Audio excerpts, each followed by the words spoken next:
Fala pessoal, está no ar o primeiro episódio do nosso podcast Fala Curumim, Fala Cunhantã, que também faz parte do Vem Com Nós. E hoje, para a gente dinamizar o nosso podcast, nosso quadro, na verdade, do podcast, estamos aqui com os nossos 4 apresentadores oficiais. E a dinâmica vai ser o seguinte: eu vou começar entrevistando a Jaiane vai entrevistar o Nicolas vai entrevistar o Gustavo e depois a gente volta para a mesa de novo para continuar o bate-papo. Pode ser? Perfeito. Então, Jaiane, você que é a presidente estadual da Juventude do MDB, engenheira, ativista política, eu quero que você fale um pouquinho pra gente quem é, na verdade, a Jaiane, além daquilo que a gente já sabe, e a gente, no decorrer da entrevista, está falando sobre algumas curiosidades que já chegou aqui nos nossos bastidores. Eu fiquei curiosa agora em relação a essas curiosidades. Então, pessoal, aos 22 anos, fui convidada a primeira vez para ser candidata e, por curiosidade, eu segui esse novo, como é que eu posso dizer, esse caminho na minha vida. Rapidinho, Jaiane, a candidata a vereadora, deputada... A deputada estadual. Já de primeira? 22 Caramba. anos. Aí a gente vai desenvolvendo aí a importância dos núcleos de juventude dentro de cada partido, porque a partir do momento que um jovem tenta um caminho novo dentro da política, esse núcleo é muito importante para todos nós que queremos engajar na vida pública. Show. E há quanto tempo tu está como presidente da Juventude do MDB? Em outubro fará 2 anos. É um biênio. Pode falar pra gente um pouquinho dos trabalhos que você tem desenvolvido lá? Lá dentro do núcleo, nós somos militantes, no qual existem processos eleitorais em outros cargos, como conselhos, centro acadêmicos, e a gente incentiva a juventude a estar participando e ensinando como é que funciona cada processo. Inclusive, falando de conselho, a gente tem um conselheiro aqui, né? Com certeza, com certeza. Tem uma chuva de perguntas para ti também daqui a pouquinho. Com certeza. Mas sempre de expansão aí. Enfim, Jaiane, o que a Jaiane gosta de fazer no tempo livre dela? Gente, olha, eu vou mais no cinema. Sendo ser humano, eu vou mais no cinema, acredite. Cinema, praia, coisa que qualquer jovem faz, né? Eu vi uns vídeos aí do nosso apresentador pulando de paraquedas, né? Eu fiquei curiosa. Eu tô doida pra fazer isso. A gente faz umas aventuras nas horas vagas também. Não, mas já pegando aqui o engajamento que a gente já tá nessa conversa, como é que foi a sensação? Olha, indescritível. Eu preciso levar todos vocês. Inclusive, a gente pode até gravar um podcast no ar, né? Mostrando como é que é saltando de paraquedas nós 4. Mas, enfim. Jaiane, eu vou jogar a bola pra você e aí você conduz a partir de agora. Pode deixar. Agora eu quero falar com o seu Nicolas Weber. Bora. Ou é Weber? É Weber. O Weber. É Weber. Weber? Nicolas Weber. A gente vai começar a querer engajar o Weber, sabe? Pegar aquele refrão ali, estou solteiro, durante o período de campanha, foi uma jogada muito top. Sim, sim. Eu gostei muito. E ainda tá solteiro? Sim, tô solteiro, mas vale lembrar que também foi uma questão de marketing, né? Claro, a gente lida com política e a política, às vezes, é algo que, em um determinado momento, se torna algo cansativo, né? Então, a gente buscou uma interatividade para poder chamar a atenção mesmo, soltar um gatilho de curiosidade para as pessoas, a partir dessa palavra-chave, conhecerem o Nicolas, conhecerem os trabalhos, as propostas, e o que deu muito certo. A gente teve uma votação expressiva nas urnas, foi um trabalho inicial. Eu vi aqui também o Johnny, nosso amigo, comentando sobre a questão do pular de paraquedas. Rapaz, aventura e tanto, hein? Que legal. Tu toparia? Eu iria, mas estando solteiro, porque com família eu não tenho coragem, não. Estando casado com filhos aí, eu não tenho coragem, eu não. Eu nem avisei pra mulher nem pra filha que eu ia assaltar, mano. Não avisei pra ninguém, eu fui na calada. Só souberam quando eu postei. Minha mãe, então, quase morre do coração quando soube. Mas é isso aí. Cara, a gente só vive uma vez. definitivamente tem que marcar essa. Tem que marcar. Essa é boa. Não, e legal puxar esse ponto que a gente está no primeiro, né, na primeira apresentação do programa, primeiro de muitos, e em outras oportunidades a gente está fazendo essa apresentação inicial com os 4 apresentadores aqui. A gente vai ter a oportunidade de fazer eventos externos, apresentar pessoas que têm projetos, ideias a ser apresentadas da nossa cidade, né, da nossa região, do Amazonas, projetos e ideias que são inovadores, que são importantes. Aí a gente está levando adiante e a gente vai ter muitos momentos, como talvez pular de paraquedas. Quem sabe a gente fazer um evento externo. Pois é, meninas, estão ouvindo, né? Nós temos 2 solteiros aqui, mandem as suas cartinhas, tá? Opa! Sigam no Instagram, mandam ADM. Então, Nicolas, como é que foi para ti participar a primeira vez com 18 anos, né? 18 Foi com 19, anos, com 19. 19 anos Sim. de um pleito político. Uhum. A pré-campanha começou com 18, né? A minha pré-campanha começou ali até abril, eu faço aniversário semana que vem, inclusive. Faço 20 agora, dia de 7 de maio. Mas, claro, foi muito desafiador. E um ponto que eu acredito que todos nós vivemos, a questão da juventude na política, né? É um desafio muito grande, tanto pela questão da responsabilidade, de mostrar notoriedade, né? Como a gente somos jovens, a gente está iniciando nossa trajetória política e a gente precisa dar resultado. Então, claro, a cobrança é 2 vezes maior. Questão de recursos, a gente está começando nossa vida financeira também, começando o mercado de trabalho. Então, claro, pesa bastante. A gente sabe que uma eleição tem um custo muito grande. Todos os fatores, né? Seja para poder você rodar a cidade, para fazer sua articulação, vai uma quantia elevada de financeira. E a gente que é jovem está começando, né? Mas foi muito gratificante. Tenho com a política como propósito, me capacito cada vez mais, a cada dia eu estou mais pronto. Então, foi muito legal essa estreia, né? Foi um primeiro momento que a gente entende, para poder, a partir de agora, dar continuidade. A gente vai ter outras eleições aí, com certeza a gente vai estar presente.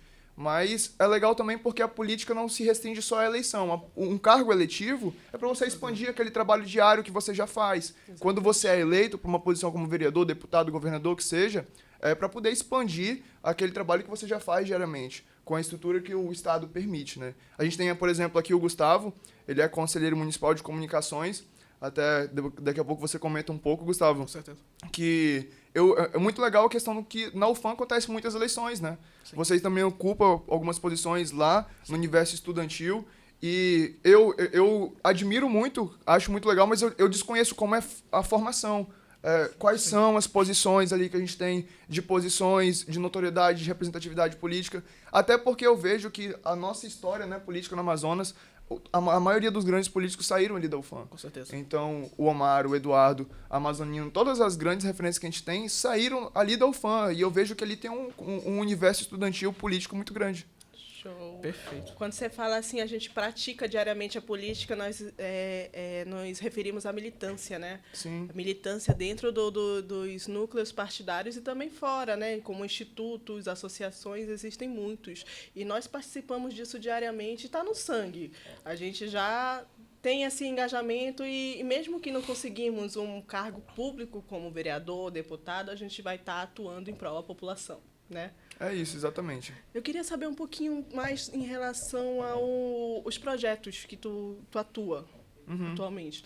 Legal, hoje eu estou cursando Direito, né? Estou na metade da faculdade, estou no 5º período, mas se você disser uma causa, a primeira que faz o Nicolas ser um agente político, é tanto a questão da representatividade da juventude no cenário, Sim. e principalmente a questão da valorização da nossa região, Jaiane. A gente tem o Amazonas, uma região que tem uma riqueza imensurável, seja de biodiversidade, seja de minérios que a gente tem aqui, seja nossa agricultura, aquicultura, que é o tratamento com os peixes. E a gente não vê esse desenvolvimento sendo colocado em prática. Então, isso é o que motiva o Nicolas. Então, os projetos que eu realizo no meu dia a dia são para desenvolver o nosso estado, são para desenvolver o Amazonas, que é uma região muito rica, e que a gente tem os maiores índices de analfabetismo, de mortalidade infantil, então, de saneamento básico, são coisas básicas, insuficiência alimentar. A gente tem jovens que vão para a escola para poder lanchar. A prioridade deles não é estudar, é lanchar, porque é a única refeição que eles vão ter no dia. Então, a gente vê um estado muito rico, mas que as pessoas, né, que estão debaixo da floresta, que, claro, a floresta também é a nossa maior riqueza, mas as pessoas precisam ser valorizadas e tratadas com dignidade. Isso é o que mais motiva o Nicolas na política. Show. Agora, como nosso vice-presidente municipal de Manaus, né, atualmente, o que te fez chegar até o MDB, que foi aonde a gente criou esse grupo agora, que está uma parte aqui, mas fora nós temos um grupo bem maior em todo o estado do Amazonas, que são de jovens militantes. O que te fez chegar até o MDB? Porque o que me fez chegar lá foram os trabalhos do senador Eduardo Braga, como Jovem Cidadão, Bom de Bola. Naquela época, falo naquela época que a gente está chegando quase aos 30, né? A gente chegou a pegar umas partes desses programas e Prosamin também, e chegou a acompanhar. E também o meu pai tem uma admiração muito grande pelos trabalhos do Eduardo, e através dele eu cheguei nesses trabalhos e cheguei ao MDB. E hoje eu estou como presidente estadual. E você, como é que foi chegar até o MDB e ver os trabalhos do Eduardo Braga? Sim, foi impactante, né? Claro, quando a gente vê a história do Amazonas, é impossível você não levar também o trabalho do senador Eduardo Braga. Amazonino, Gilberto e agora o Eduardo Braga. Quando a gente vê a história do nosso estado, todo o desenvolvimento que a gente teve até aqui está na responsabilidade dessas pessoas. Então, claro que todos nós que estamos iniciando essa trajetória política, a gente tem por referência o senador Eduardo Braga e que teve muitos projetos, como você disse, e infelizmente alguns desses projetos não foram levados adiante na sequência e que hoje a gente tem uma falta muito grande, sobretudo na juventude. Sim. Porque o jovem cidadão, por exemplo, Sim. dava um horizonte de vida pra gente que é jovem. E hoje muitos de nós formamos e a gente não sabe o que fazer depois que se forma, não sabe trabalho, estudo, porque as oportunidades não são geradas. E quando o senador Eduardo Braga ele era governador, tinha, através dos programas governamentais que ele fazia, essa questão. Falando sobre o meu papel na juventude do MDB, como você destacou, estou hoje como vice-presidente na Municipal, né? Eu cheguei há cerca de 1 ano no partido.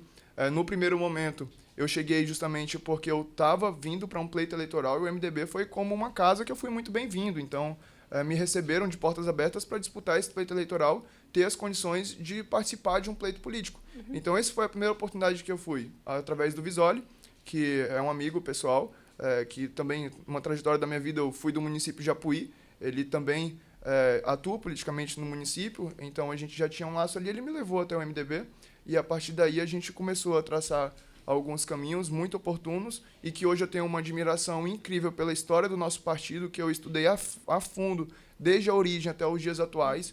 Então, o desenvolvimento do país também passa pelo MDB, graças ao nosso partido, nos seus 60 anos de história aí, que a gente hoje vive num país democrático, que muito me orgulha fazer parte desse time. Muito bom. Agora eu passo a bola para você continuar com o nosso conselheiro. Então, Gustavo, bora lá. Perfeito. O ponto que eu quero saber é esse, aquele que eu comentei contigo enquanto a gente estava entrevistando a gente. Sim. Me conta um pouco mais como que funciona ali na UFAM, Universo Estudantil. Dá uma brechazinha também do Conselho Municipal de Juventude, como que aconteceu, como que chegou, o que te fez chegar ao MDB hoje também. Quais são os trabalhos que você realiza no dia a dia. Agora, na UFAM, é um ponto de curiosidade muito grande que eu tenho, que eu quero que você me diga aí, porque eu desconheço como que é feita as eleições. Sim. E quais são as camadas que a gente tem. Eu vejo que tem alguns conselhos de setores. Sim. E tem o Conselho Geral. Então, Exato. Explica um pouquinho pra gente como é que funciona tudo isso e como foi o processo eleitoral que você participou. Perfeito, Nicolas. Eu sou Gustavo Giovanni e hoje eu sou conselheiro municipal da juventude em comunicação juvenil e também sou conselheiro de extensão no CONCEP e UFAM, que a gente já vai trabalhar o que é cada parte. O CONCEP, justamente dentro da UFAM, ele trabalha com... Eu especificamente sou na área de extensão. O que seria extensão? Fazer projetos, levar a UFAM com esses projetos para a sociedade. Hoje, a sociedade manauara, ela está sentindo falta da UFAM. Hoje, se a UFAM parar, a sociedade vai sentir essa falta? Esse é o primeiro questionamento que a gente faz. A partir disso, nós criamos projetos que vão fazer com que a sociedade sinta falta da UFAM. Eu disse manauara, mas quando eu quero falar mesmo é Amazonas. O Amazonas ele tem que sentir falta da UFAM. Então a gente faz esse trabalho de extensão. Hoje, todas as faculdades e também institutos federais, eles têm esses projetos de extensão que são justamente isso. Levar o instituto, levar a universidade para a sociedade. Então é isso, é onde eu estou dentro. Como conselheiro municipal da juventude, em comunicação juvenil, a gente fez alguns trabalhos. No caso, eu sou muito na área de poder falar, de poder traduzir, muitas vezes, o que é a política para a juventude. Então, se hoje a política tem algumas coisas, como funciona o pleito eleitoral, isso eu faço a tradução, explico como que funciona e vou trazendo a juventude para fazer parte desse projeto, fazer parte desse processo. E a eleição do conselho, ela é muito interessante. Começando pela primeira pergunta, que foi sobre o conselho, ela é muito interessante porque até para você votar, você tem que ser habilitado a esse voto. Vamos supor que eu estou da comunicação juvenil. Para uma pessoa poder votar em mim, sendo para conselheiro, ela também tem que ser desse segmento. Quer dizer que a sociedade civil ela te elege, mas ela também tem que estar apta a isso. Uma pessoa que é do segmento de comunicação juvenil, sendo alguém que está no podcast, alguém que faz palestras, trabalha com esse meio, vai poder votar em mim. Mas se ela não tiver esses trabalhos, ela não pode. Porque o conselho tem que fazer essa habilitação. Isso também vai seguir para meio ambiente, vai seguir para o movimento secundarista. É assim que funciona. E no conselho a gente está fazendo alguns trabalhos, que agora é o Plano Municipal da Juventude, que vai perdurar para os próximos 10 anos. a sociedade civil, juntamente com o poder público, se uniram em prol dessa causa de juventude. E o MDB hoje, com a juventude, está muito bem localizado. A gente está muito bem situado nesse plano para poder fazer tanto as propostas em prol de juventude do mais novo até o ensino médio ou universitário. E é esse que eu trabalho. São 100 propostas que vão sair nesse plano. Muito, muito provavelmente saem ainda esse ano, nos próximos meses. Que é o que a gente está fazendo agora, escutas, para ouvir a sociedade civil, para ela poder propor também. Não são só os conselheiros que funcionam, que fazem essas propostas, como a sociedade civil também. Então, esse é um processo dentro do Conselho Municipal da Juventude, onde eu estou localizado justamente para quê? Pegar a juventude, pegar o que ela quer falar. Hoje, o que o jovem está querendo expressar? Eu trago essas demandas para o Conselho. E assim, Legal. os conselheiros vão trabalhando, a gente vai tendo alguns debates, são reuniões mensais, que a gente faz esses debates para conseguir fazer, tá, como é que a gente vai dar seguimento nesse mês, como a gente vai dar seguimento nesse ano, assim que a gente está trabalhando lá dentro. Referente ao Conselho da UFAM, são 3 conselhos. CONSAD, CONSUNE e o CONCEP. O CONSAD é o Conselho Administrativo, CONSUNE, Conselho Universitário, e o CONCEP, Conselho de Ensino, Pesquisa e Extensão. E o Conselho Universitário, ele é como se estivesse no tier list, sabe? Ele está no top. Ele que pega as demandas, ele que, se a gente está falando sobre o orçamento da UFAM, o CONS vai ter que passar pelo CONSUNE. E para passar pelo CONSUNE, tem que passar pelo CONSAD também. E para o CONSAD poder propor alguma coisa, o CONCEP tem que também aceitar. Quer dizer que são várias pessoas trabalhando, fazem propostas, fazem aqueles trabalhos e que cada um tem que votar. Então rola uma votação ali dentro. Gustavo, um ponto de curiosidade aqui. Quando Sim. eu vou ao FAM, eu vejo, assim, o meu olhar social, né? Eu vejo que a infraestrutura ali tem uma questão um pouco crítica. Sim. Existe algo que você possa dar voz, alguma viabilidade através dos conselhos que você participa, para poder, enfim, eu quero até saber a tua percepção também, essa perceptividade que tem quanto à infraestrutura que tem muitos anos que não tem uma reforma na UFAM, né? Com certeza. Quanto ao CONCEP, a gente trabalha mais com algumas questões internas no campo discente. Porém, o Conselho Universitário ele trabalha exatamente nisso. Ele faz uma proposta, por exemplo, orçamento, como eu estou falando. O orçamento anual ele tem que bater com as questões de infraestrutura da UFAM. Quanto também tem que bater com questão de gestão. Tudo isso tem que passar pelo Conselho Universitário. E isso vem exatamente do governo federal, onde ele via essa demanda, ele via esse orçamento para a UFAM, que a partir disso a gente começa a fazer a separação. Então tem que passar por todas essas pessoas. Você sabe o que é jubilamento? Não. Não. Jubilamento, Faço ideia. ele é quando o aluno ele já tem que sair da UFAM. Por exemplo, passou do prazo de anos que ele está repetindo, etc. Vai ser jubilado. É jubilado. Porém, a UFAM, ela ajuda muito. Vamos supor que você quer entrar com recurso, aconteceu isso. Passa para a UFAM e passa justamente para quem? Para o CONCEP. E a gente vai, analisa o que aconteceu com esse aluno, quantos anos ele está na UFAM, e se ele pode ficar mais tempo, ou se ele vai ser jubilado. E então tem todas essas questões que bate justamente com o orçamento, que é pra gente, se é que a gente consegue manter esse aluno, tudo isso tem um valor. Eu também fui do IFAM, Instituto Federal do Amazonas, do Campus Manaus Distrito. E eu lembro muito bem do gestor falando, cada um de vocês não estão pagando aqui, mas cada um de vocês custa R$7 mil pro nosso bolso. Tá vendo? Então, Pesado. existe uma coisa chamada, as pessoas acham que as coisas são de graça. Não são. Tudo isso tem um custo, tudo isso tem um valor. E isso vai servir tanto para o Instituto Federal, tudo vai servir para uma UFAM, para uma escola estadual, uma escola municipal. Então, tudo isso a gente tem que avaliar antes de fazer tanto um jubilamento, quanto poder calcular o valor para manter a infraestrutura da UFAM. Que a gente tem realmente que fazer algumas mudanças, porém, tem outros fatores. A verba federal tem que chegar. Entendi. Show de bola. Poxa, estudar na UFAM é o sonho da maioria dos jovens da capital e do interior. Gustavo, para fechar com chave de ouro, manda uma mensagem para aquele jovem que está hoje estudando para poder passar no vestibular para a UFAM. Tanto ponto positivo, tanto negativo, quando ele for pensar nessa balança para poder ele se dedicar no vestibular. Cara, foco. Foco, disciplina que você com certeza passa no curso que você quiser. Eu fiz um projeto para alunos do Ensino Fundamental 2 poderem acessar o Instituto Federal do Amazonas e a Fundação Matias Michelini, que eu não sei se vocês sabem. Muito bom. Porém, são... Projetos incríveis lá na Fundação. Com certeza. São escolas do alto nível dentro do Amazonas, que elas dão um ensino médio técnico. Esse ensino médio técnico, você vai fazer o ensino médio e também você pode sair como técnico em mecatrônica, técnico em informática, técnico em agropecuária. Edificação, né? Edificações. Isso. Então, eu fiz esse projeto que era para preparar esses alunos. A gente fez uma apostila para que os alunos pudessem passar na fundação. Eu, com mais um amigo meu, Orlando Menezes, a gente fez esse projeto, que é o Jovens para o Futuro, e juntamente com o time GG, que também que eu sou presidente do time GG, que basicamente é um grupo de jovens que fazem projetos sociais e institucionais. E nisso a gente pegou esses alunos, foi em escola estadual, apresentou o projeto para a gestão e falou, a gente quer fazer isso para ajudar os alunos a entrarem, tanto no IFAM quanto na fundação.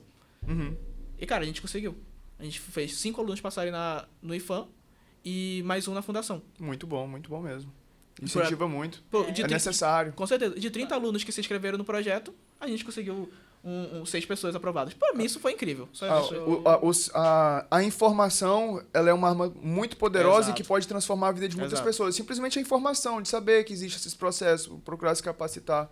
Muito legal. Obrigado pela tua participação, Gustavo. Vou mandar a bola pra você, Perfeito. pra poder entrevistar o Johnny, que tá aqui do meu lado. Olha, já te dando uma palhinha, pergunta da onde ele vem, pra ele contar um pouco sobre o município, Com certeza. sobre as grandiosidades que tem ali naquela região, que que lugar maravilhoso, lindo e que tem muito recurso importante. Cara, antes até de perguntar, eu tô esperando o convite, entendeu? Até hoje eu ainda sigo esperando o convite, porque, Johnny, eu faço questão de falar o quanto que eu admiro você e quanto que eu quero saber de você agora sobre o seu município, sobre o seu pleito eleitoral, como foi essa época de campanha pra você também, porque no interior a gente sabe que é muito diferente do que uma eleição no capital. Na realidade, tudo no interior é diferente, até a vida, né? Sim. O senador Eduardo Braga tem uma fala de um vídeo que ele gravou há anos atrás, que eu não esqueço, que ele dizia assim, quem não anda pelo interior não sabe a realidade do interior. Político que não anda no interior nunca vai ser eleito pelo interior. É muito mais fácil você viver na capital do que no interior, porque as realidades são completamente diferentes. Eu venho de São Gabriel da Cachoeira, a cidade mais indígena do Brasil, que fica localizada na cabeça do cachorro. Para quem não sabe, é o mapa do Brasil, o mapa do Amazonas. É um cachorro, né? Sim. Aí ali em cima até a cabeça, lá na fronteira, é localizado São Gabriel da Cachoeira. É quanto tempo daqui pra lá? São, se for de expresso, mais ou menos 30 horas, dependendo do rio, se estiver alto, se estiver baixo. Se for de barco, depende. Se o rio estiver cheio, 3 dias. Se estiver baixo, 7 dias mais ou menos. De avião, se for um avião comum, dá em torno de 1 hora e 20 minutos. Se for um teco-teco, 3 a 4 horas. Mas a gente chega, né? São Gabriel, como eu falei, é considerada a cidade mais indígena do Brasil. São 23 etnias, 93% da população lá é indígena. Então, em São Gabriel da Cachoeira, tudo é prioridade. Até porque a sede fica aqui, a quase 1.000 quilômetros de distância de Manaus. Mas 1.200 quilômetros de extensão ao todo, nós temos 750 comunidades indígenas. Ou seja, imagina assim, 750 bairros vinculados ao município, só que bairros onde você chega somente através de voadeira, de rabeta, de canoa, em alguns locais difícil acesso de helicóptero, ou outros de avião, que a gente já tem algumas bases que a gente opera com avião, para poder chegar na população indígena. E quando eu falo que tudo é prioridade, eu me recordo agora você falando da UFAM, que é uma briga de muitos anos que a gente tem em São Gabriel da Cachoeira. Na verdade, é um sonho. E essa foi uma briga de campanha que eu tive. E a juventude que teve comigo apoiou. Que era a construção da Universidade dos Povos Indígenas em São Gabriel da Cachoeira, com uma cidade universitária. Por que a gente diz a cidade universitária? Na verdade, o nome ficou a cidade universitária, né? Mas a ideia é que a gente tenha um local, um residencial apropriado, para que os jovens das 750 comunidades possam vir estudar, e vai ser na UFAM, porque o presidente Lula liberou agora 50 milhões, graças a Deus, para a construção do novo campus lá. Caraca, mano, que bacana. Então a gente vai ter a ampliação da UFAM lá em São Vocês Gabriel. têm um IFAM lá também, né? Tem o Instituto Federal lá, o IFAM. Temos a UEA e temos a UFAM. Mas a meta é a expansão da UFAM. Para cursos que a gente realmente precisa lá em São Gabriel. Para que o jovem indígena não tenha que sair daqui, vir para Manaus ou para São Paulo, porque é muito difícil para ele questão financeira. Então, assim, poucos saem daqui para ir para lá para estudar. E a gente quer formar médicos, a gente quer formar advogados, engenheiros, cientistas em São Gabriel da Cachoeira, para que o jovem não tenha que sair de lá. Maravilha. E é até difícil para ele conseguir entrar na universidade, porque o ensino das comunidades é diferente do ensino que a gente tem na sede do município. Então, provavelmente, o que acontece com o jovem da comunidade? Ele nasce, cresce, reproduz e morre na comunidade, porque ele não tem acesso ao ensino superior, se ele não vier estudar ou fazer algum tipo de preparação na sede do município. E quem vem é 2 a 3% que consegue. Então, essa era a necessidade de a gente ter essa universidade, e agora os rumos da história já estão mudando, graças a movimento, graças a pessoas que estavam ali, graças a uma pessoa chamada Délio Firmo Alves, que lá atrás começou a brigar pela essa universidade, que foi quem me colocou na política, e a gente briga nisso até hoje. Não vamos descansar até a gente conseguir levar a educação de qualidade para o nosso povo. E aí entra em questão também outra situação que a gente conversou outro dia, Nicolas. Como é que a gente concentra os estudantes? Como é que a gente concentra a economia naquele local? Como é que faz buscar desenvolvimento? Se a gente tem um novo polo grandioso, com um campus, um internato, uma cidade universitária, a gente não vai receber somente os jovens das 750 comunidades. A gente recebe de Barcelos, Santa Isabel, cidades próximas e, querendo ou não, vai acarretar no aumento da economia também e dos profissionais qualificados no interior do estado do Amazonas. Essa é uma das saídas. Qual foi a pergunta anterior mesmo? Sobre o pleito, sobre como é que foi a época de campanha. Vamos lá, falar sobre a época de campanha. Eu desisti da minha campanha, acredita? Cara, foi mesmo. No início do caminho. Isso é uma história interessante para contar para vocês. Depressão não é frescura. Isso é um tema que a gente vai debater no podcast ainda. E eu fiquei com depressão devido a algumas situações particulares antes do período eleitoral. E o que me desmotivou muito, sendo que eu estava lá aguerrido, não, vamos, nós vamos, engajados, nós vamos. E a juventude toda do meu lado, a gente vai. E aí, chegou na época da campanha, eu comecei a me desmotivar, falei, cara, não quero mais isso, vou focar na minha vida, na minha saúde. E era perseguição pro meu lado de todo canto, meu amigo, todo canto. Derruba o Johnny, não deixa. Pessoal sabotando os meus projetos. Aí eu pensei, cara, será que é isso que eu quero pra minha vida? Eu acho que não. Aí deu um tempo. Uma semana antes da campanha, eu dentro de casa, escondido, 14 jovens batendo na porta da minha casa de noite. Eu nem esperava. Abriram, foram direto pro meu quarto. E aí, o que tá acontecendo? A gente já tá quase 30 dias te esperando fazer um vídeo, gravar alguma coisa, e até agora nada. E ninguém sabe se tu desistiu ou não, porque ninguém fala oficialmente sobre nada. E aí foi quando eu falei, eu não tenho condição de ir pra campanha, não tô bem, não tô legal. E aí sabe o que eles falaram? Lembro até hoje, dá até vontade de chorar, mas na hora eu chorei pra caramba com Foi eles. emocionante, né? A gente só tá aqui porque a gente acreditou em você. Caraca.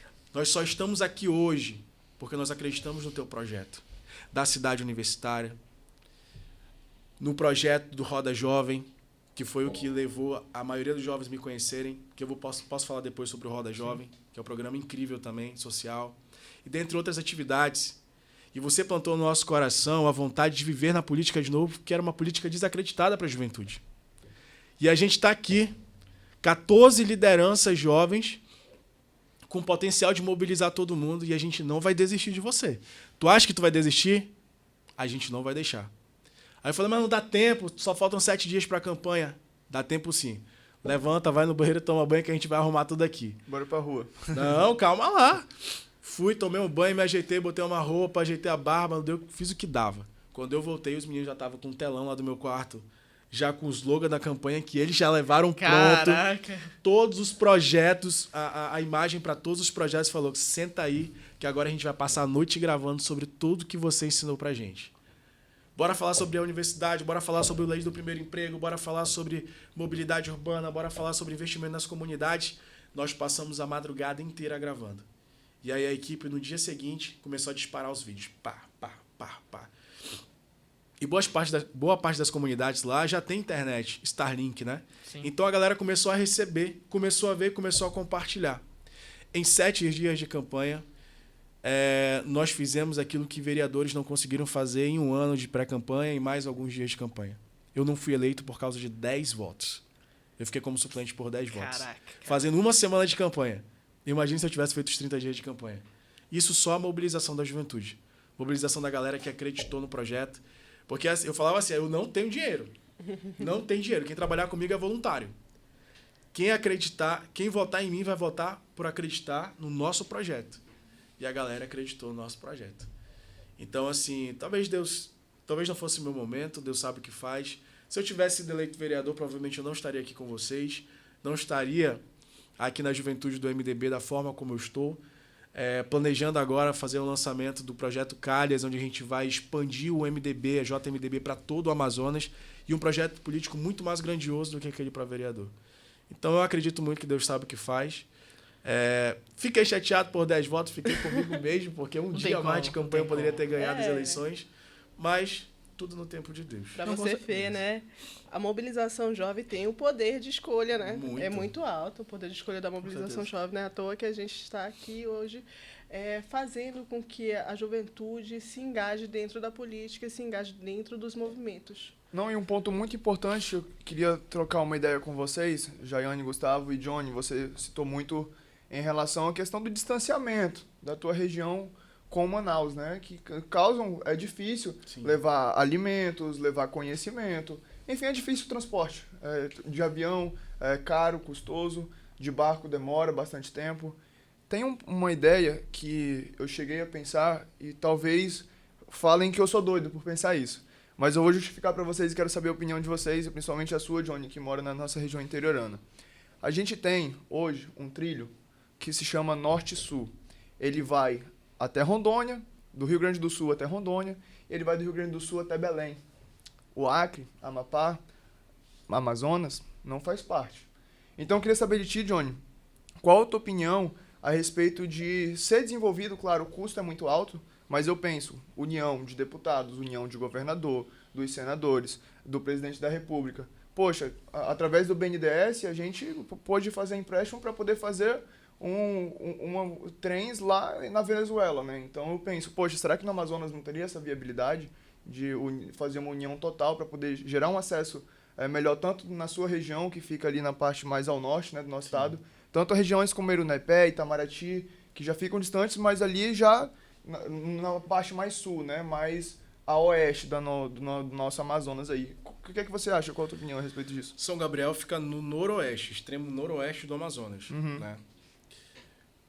Talvez lá não fosse viável, a princípio pela distância, né, e pela dificuldade que a gente encontra com relação às extensões do rio. Então, assim, teria que ser por cima do rio para chegar na terra e depois rio de novo, terra de novo, rio de novo, terra de novo. Talvez fosse um custo muito alto. A estrutura, A estrutura. Mas nós temos a BR, uma BR que chega até a fronteira do país. Só que ela ainda está daquele jeitão, entendeu? Mas a partir do momento que decidirem, não, vamos ajustar a BR, a gente consegue chegar em São Gabriel da Cachoeira, consegue chegar na Colômbia, na Venezuela, consegue chegar em Roraima, tudo por essa via, tudo pela BR, entendeu? Agora, se for fazer o trajeto que você fala no local da BR, aí poderia ser outra situação que a gente poderia discutir no momento, né? Mas a BR já está pronta. Sim. É só asfaltar, é só ajeitar. Só não querem. É só ajeitar de uma forma que fique tranquila. Né? Nós temos pra gente defensores, né? Bastante defensores para o desenvolvimento dessa BR, mas Grande nome, infelizmente... Grandes nomes, inclusive. Mas infelizmente existem muitos que vão contra, né? Sim. O resto do país, por exemplo. Então, o que vocês acham em relação aos senadores que estão à frente dessa defesa? Vamos lá, eu eu acredito que chegou a hora do Amazonas se tornar forte de novo. Né? Nós temos pessoas que defendem o Amazonas, a Zona Franca de Manaus, a construção da BR. Eu posso citar aqui em nome de São Gabriel da Cachoeira que o senador Eduardo Braga é um dos senadores que mais lutou pelo desenvolvimento naquela área. E se a gente hoje vai ter a construção do campus lá da UFAM, também foi a articulação dele lá naquela área. O senador Eduardo Braga também foi outro que lutou muito. E são pessoas que conhecem muito, de forma muito profunda, as necessidades do Amazonas. Como eu te falei, foi uma fala do Eduardo Braga, quando eu tinha 14 anos, Que te motivou. que me motivou a acreditar que lutar pela política, mesmo sendo jovem, vale a pena. Afinal de contas, é como eu sempre falo, não tem como fazer política pública para a juventude sem a participação da juventude. Exatamente. E quanto mais engajado nós estivermos, mais forte nós estaremos. Por isso a importância de a gente se unir, de fato, por um Amazonas cada vez mais forte, né? Então, assim, a gente agradece ao senador Eduardo Braga, ao senador Omar Aziz por toda a luta que tem feito com relação ao interior do Estado. Não é fácil. E daí vocês veem que a votação mais forte vem de lá. Porque é realmente quem se importa e quem conhece o interior. Quem conhece o interior, na realidade, são eles. Então, assim, o trabalho vai continuar cada vez mais forte no que depender dessa juventude aqui, pelo menos de mim. O Amazonas vai se tornar cada vez mais forte. Claro.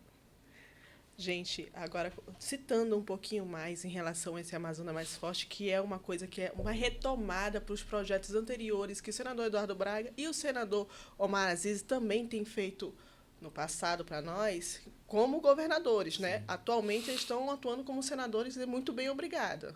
A defesa deles ali pelo Amazonas é ótima, na minha visão como jovem. Acredito na de vocês também. Sim. Com certeza. Em relação aos trabalhos anteriores, como Ronda no Bairro, que teve, né? Teve o Prosamin, que é uma área que eu amo, que é a área de infraestrutura, gosto de construir, e até mesmo o projeto Jovem Cidadão, que foi um projeto que engajou mais a juventude na época, dava aquele incentivo e a juventude participava de vários projetos, né? Qual a visão de vocês hoje em dia, esses projetos retornando? Eu vou passar agora para o Nicolas. Nicolas, qual a tua visão em relação a esses projetos do Jovem Cidadão retornando futuramente, tendo esse projeto, a gente idealizando ele futuramente para nossos jovens atualmente nossos jovens? Jaiane, é uma pauta necessária, que ela precisa ser levada a sério, porque realmente a gente tem um perigo muito grande, que são os jovens sendo formados no ensino médio sem perspectiva de futuro. E programas como o Galera Nota 10 que teve, Jovem Cidadão, são programas que incentivam, através do esporte, através da educação, a pessoa ter um horizonte de vida. Então, se você não consegue chegar aonde a educação não chega, se ela não chegar primeiro, a marginalidade vai chegar. Exatamente. E se a marginalidade chegar, pode levar aquele jovem por um caminho que vai ser muito curto para ele. E a gente não quer caminho curto para a juventude que está começando a sua trajetória. A gente quer uma vida longa e próspera, né? E através da educação ela chega. Através da marginalidade, o caminho é curto. E a gente sabe disso. Então, é uma causa necessária que precisa ser levada pela juventude. E que a juventude precisa dar voz. Todo mundo, todo político, sem citar nomes, os políticos falam muito. A juventude, a jovem. Peraí, informação de bastidores. Falam da juventude porque a juventude decide uma eleição porque ela tem mais de 20% do eleitorado. Mas aí, quem tem que falar da juventude é o jovem. Peraí, a gente não é massa de manobra, não. A gente também tem ideias, a gente também tem demandas e que a gente precisa ser ouvido para poder ser valorizado e surtir resultado, né? Ótimo. Até complementando essa parte, uma fala perfeita, Nicolas. Quem tem que falar de juventude, quem tem que propor é o próprio jovem. E por isso que no conselho a gente tem muito disso. O jovem vai ter sua voz, o jovem vai propor. E uma coisa que eu acho muito interessante também de citar é Omar Aziz. Ele também teve na época, polêmica, que foi a cidade universitária. Porém, ele mesmo disse, quando acabou o mandato dele, ele deixou o dinheiro para continuar, mas não quiseram continuar. Então ele foi taxado de maluco por conta disso, mas ele tinha guardado para aquilo. E ele volta a propor que vai continuar a cidade universitária, algo que seria, vamos ser sérios, Muito importante para os jovens Muito. amazonenses. Mais de 22 mil Sim. locais para residência. Agora imagina, essa cidade universitária, se tivesse saído do papel Realmente. e tivesse atuando hoje, quantos médicos a mais nós teríamos aqui, Com certeza, quantos com jovens certeza. lá do interior a gente teria recebido em Manaus, as oportunidades, a educação estaria muito O diferente. crescimento regional seria incrível. Totalmente, cara. Totalmente. O projeto é excelente. E esse projeto tem que ser retomado. É um absurdo ver que ficou a ruína. Então, assim, eu acredito muito. Se o senador bater o pé e falar, se eu, como governador, vou retomar a construção, ele já tem o meu apoio. Com certeza. Pela juventude, ele tem o meu apoio. Juntamente com o senador Eduardo Braga, que investe tanto na juventude, e tanto pensa, vocês falam de projetos aqui incríveis, e coisas que a gente pode ver um progresso muito maior. Uma parceria entre o senador Eduardo Braga com o governo do estado, um governo que se importa de verdade com a juventude, a gente vê um progresso e chances enormes da gente ter um futuro próspero. Porque o que eu vejo, um Amazonas forte de novo, ele tá sendo muito possível. A gente já consegue ver o vislumbre disso, porque são pessoas que já têm total capacidade, que já têm total envolvimento com a política e principalmente com o interior do estado. Que pra mim é uma pauta que a gente tem que dar continuidade. Gustavo, comentando sobre essa situação do movimento O Amazonas Forte de Novo, queria dar um destaque para um pronunciamento que o senador Eduardo Braga fez no discurso de estreia, né, de lançamento desse movimento, falando que a gente precisa de união, né? Precisa se Sim. unir. Não é direita, não é esquerda. São homens e mulheres e há o desenvolvimento do Amazonas. Então, quando eu digo que o Amazonas sofre sérios índices de analfabetismo, de mortalidade infantil, de saneamento básico, problemas educacionais, cara, não é direita, não é esquerda, é desenvolvimento, é Amazonas. Então, um ponto muito importante, né? A gente precisa se unir e falar sobre a nossa região. Porque direita e esquerda, claro, tem suas ideologias, mas independente de ideologia, em primeiro lugar precisa estar o desenvolvimento do nosso estado. Com certeza. Nós já estamos aqui, acabei de receber no ponto. Foi a Faltam produtora. apenas 5 minutos para a gente encerrar o nosso podcast de hoje. Show! Eu quero agradecer a oportunidade de estar aqui com vocês, né? Reafirmando que nós quatro somos os âncoras aqui, mas que a partir dos próximos episódios nós teremos algumas mudanças, né? Sim. Teremos quadros nas ruas, gravações, entrevistas, e a gente vai estar inclusive recebendo no próximo programa 2 lideranças nacionais, o Igor Marapara e a Mônica Marapara também. Né? Ativistas ambientais. Exatamente. Legal. Vão estar vindo especialmente para o nosso programa para gravar e falar um pouquinho sobre essa diversidade que é o nosso Brasil. E para encerrar, eu gostaria que vocês deixassem ali a marca de vocês, uma palavra de apoio, um incentivo, alguma coisa ali para Fica à vontade. a gente... Show de bola, um recado para a juventude, algo do tipo. Muito gratificante estar aqui com jovens falando sobre política, algo que às vezes é um pouco difícil, justamente porque ela se torna algo monótono. Então a gente busca trazer Sim. com leveza, né, e com seriedade também, para dar importância. E Johnny, eu vou dar um destaque aqui para a gente dos próximos episódios, que a gente vai trazer várias histórias incríveis, sensacionais, como o projeto Carona Solidária, desenvolvido pelo Alemão, que é um Show. amigo em comum nosso, que ele trouxe essa iniciativa de levar pessoas que passam por dificuldades financeiras, não tem como ir com um transporte adequado para as pessoas que estão em tratamento de câncer, né? Então, assim, o Alemão desenvolveu o projeto Carona Solidária, que leva as pessoas da sua residência até o SECOM, que é onde elas fazem o tratamento, justamente porque elas não têm essa condição de estar indo, né? Uhum. Já estão em condições difíceis fazendo tratamento de saúde e não conseguem fazer o tratamento porque não tem uma mobilidade urbana ali adequada, uma situação financeira para chegar. Então, a gente também, em futuras oportunidades, vamos trazer o Alemão aqui para estar comentando um pouquinho sobre esse projeto. E assim como o Alemão, vários outros projetos que vão vir aí para trazer voltados para a juventude. Show. Perfeito. Então, galera, de novo, é muito gratificante estar com vocês. Maravilhoso. Temos vários projetos, várias histórias para serem contadas. E com toda certeza vamos ficar aqui nessa mesclando, né? Quem são os apresentadores. E, cara, muita coisa por vir. Muitas pessoas incríveis que vão vir também. E, de novo, vamos dar parabéns para todos vocês. Vocês fizeram algo incrível. A gente vai fazer algo incrível. E já pode puxar o Vem Com Nós? Já pode puxar esse Vem Com Nós? Mais forte que pão anterior é a vontade do jovem de vencer na vida, né? E nós estamos aqui representando a juventude manauara, a juventude amazonense, e estaremos dando voz, né, a essa juventude tão engajada, que é aqui também o MDB, a nossa juventude do MDB, que está por todo o estado do Amazonas. E, com certeza, se você faz parte do nosso núcleo, você vai ser chamado para estar aqui uma hora conosco contando a sua história. Nós estaremos nas ruas também, dentro das comunidades, ouvindo a juventude dentro das comunidades, as dificuldades, o dia a dia de cada um, sendo educação, mobilização e conhecimento geral. Nós estaremos ouvindo e estaremos dando a voz a vocês. E agora eu quero chamar todos para... Calma aí, eu nem disse o meu tchau. Calma. calma. Tem 2 minutos, me dá só um. E é como eu sempre falo, Jaiane, e essa vai ser a frase de sempre. Sim. Não tem como fazer política pública para a juventude sem a participação da juventude. Tá reclamando, não adianta só reclamar em rede social. Tem que levantar a bundinha da cadeira e tem que vir com a gente. De preferência, vem com a gente pro MDB. Vem com nós. Calma aí, vem com nós. Já ia chegar lá. Ele tá Vem com nós pro MDB e vamos juntos tornar o Amazonas cada vez mais forte. E agora, vem com nós! Vem com nós! Isso aí. Valeu. Um abraço.